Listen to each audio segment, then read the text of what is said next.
মালয়েশিয়ার প্রধানমন্ত্রীর সঙ্গে প্রধান উপদেষ্টার দ্বিপক্ষীয় বৈঠক চলছে। প্রধান উপদেষ্টা অধ্যাপক মুহাম্মদ ইউনূস ৩ দিনের রাষ্ট্রীয় সফরে সোমবার মালয়েশিয়ার রাজধানী কুয়ালালামপুর পৌঁছান। পৌঁছানোর পর লাল গালিচা সম্বর্ধনা ও গার্ড অব অনার প্রদান করা হয়। আজ মঙ্গলবার সকালে তিনি পুত্র শাহজাদা স্ত্রীর প্রধানমন্ত্রী আনোয়ার ইব্রাহিমের সঙ্গে দ্বিপক্ষীয় বৈঠকে বসেন। বৈঠকের আগে প্রধানমন্ত্রী কার্যালয়ে পরিদর্শন বইতে স্বাক্ষর করেন ও কূটনীতিকদের সঙ্গে পরিচিত হন।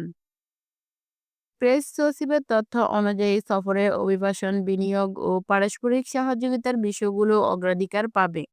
বৈঠক শেষে দুই দেশের মধ্যে অন্তত ৫টি সমঝোতা স্মারক ও ৩টি নোট অব এক্সচেঞ্জ সই হতে পারে। এছাড়া তিনি একটি ব্যবসায়ী সম্মেলনে যোগ দেবেন এবং মালয়েশিয়ায় বসবাসরত বাংলাদেশিদের সঙ্গে মতবিনিময় করবেন। আগামীকাল বুধবার মালয়েশিয়া ইউনিভার্সিটি কেবাংসান ইউকেএম অধ্যাপক ইউনূসকে সম্মানসূচক ডিগ্রি প্রদান করবে, যেখানে প্রধানমন্ত্রী আনোয়ার ইব্রাহিমও উপস্থিত থাকতে পারেন। এই সফরে দুই দেশের সম্পর্ক জোরদারের গুরুত্বপূর্ণ সুযোগ হিসেবে দেখা হচ্ছে।